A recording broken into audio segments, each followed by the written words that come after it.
they're amazed.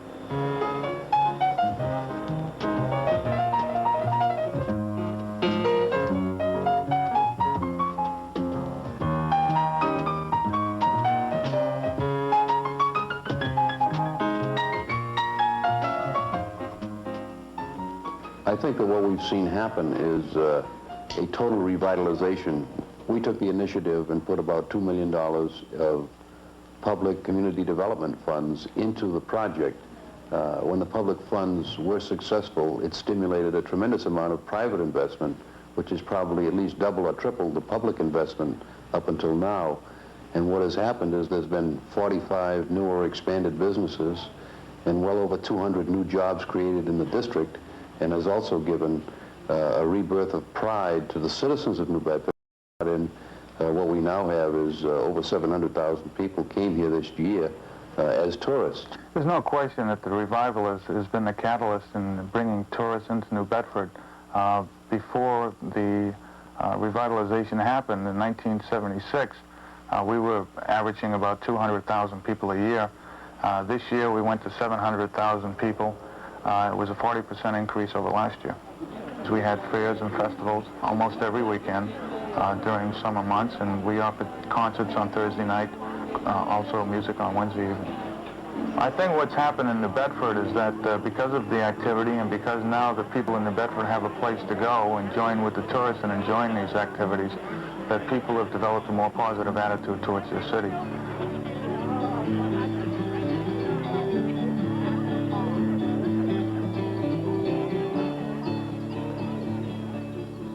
If you're happy in what you're doing and where you are, it makes life much more enjoyable. And I think this is really what's happened here. People for years and years feel depressed, they thought this was the end of the world and so forth. And now, when you go to the events, people are talking very positively. They're looking forward to new things happening.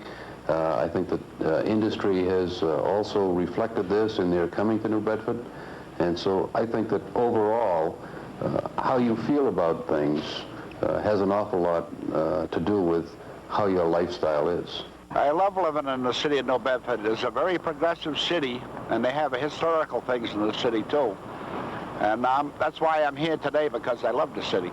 I think the preservation of history affects my life. And it's interesting. It's interesting to meet the people that come here. We have people from all walks of life that come here. It's nice to see people and get compliments for the people. The resourceful spirit of their whaling ancestors was reawakened in New Bedford residents. A handful of people had a vision and worked and watched it grow.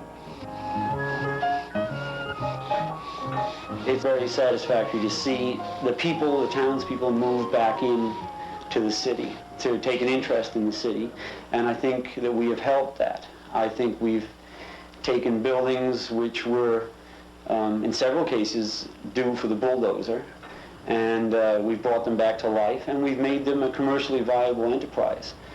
And I think that's a very important part of preservation today. There are very few people who can afford a museum-quality restoration for restoration's sake. Well, I think everyone who's been working on the revitalization of this district realizes the importance of the fishing industry. This area has always served as the support base for New Bedford's fleet. 100 and 200 years ago, whale fleet. Half of the buildings continue to outfit New Bedford ships. The ones that are not used for fishing, what's left over, are the ones that we try and recycle, so that the economics of the Waterfront Historic District are now divided between fishing and tourism. That produces some conflict, but it, in our opinion, produces a very lively and vital area.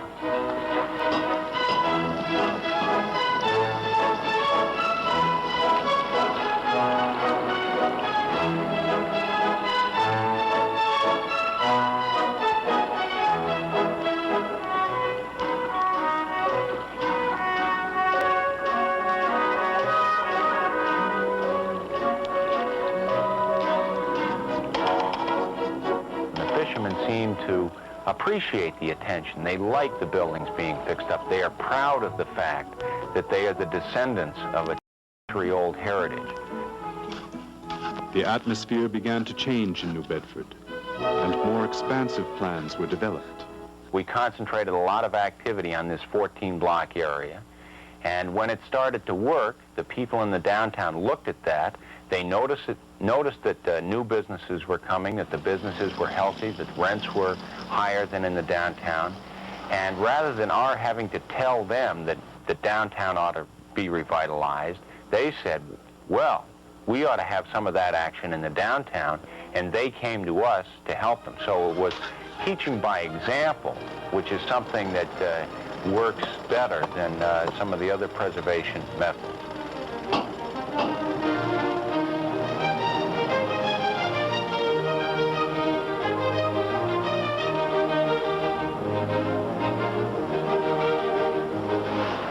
If you can get people thinking in a positive and not feeling down on themselves, on their city, on their government, this has a tremendous impact on what can be accomplished.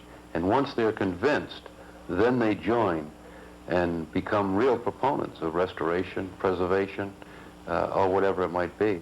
I think if there's a lesson to come out of the experience that we've had in New Bedford, it's what can be done if the private citizens of a neighborhood, if involved nonprofit organizations, and if city government, specifically the Office of Historic Preservation, decide that they want to work cooperatively on a problem. This partnership exists in New Bedford. What you end up with is a feeling of trust between people in a district and local government, a feeling of pride, feeling that there are people who inhabit City Hall who care about you. The mayor created the Office of Historic Preservation, and I work to help restore the waterfront district as well as other areas around the city. The city is not into a preservation philosophy that would make all of its restoration be museum-type restoration. Most of our people here are not wealthy people, and so our philosophy is that whatever you can afford is what we want you to do, as long as it's in the direction of preservation. Our office is involved in several financial programs, and our loan programs and grant programs are extremely flexible. And so we can work any kind of a situation with an individual homeowner. It's attracting a lot of people to get assistance from our office, both technical and financial, because there isn't a lot of red tape. We found the house in abandoned condition, and it looked so beautiful, and we thought that it might have been destroyed. And the only thing to do was try and secure the property. When we bought this house, I had always wanted an old house, but never in the city. And actually we found there's more sensitivity here than there is out in the outlying towns. And you know your neighbors. We have restaurants, we're right within walking distance of the stores and the library. Too many homes were being run down and knocked down. You know. We've lost a lot of old homes. I was determined to have this place. I liked it so much. A total resurrection began in New Bedford as structures were preserved and restored all over the city.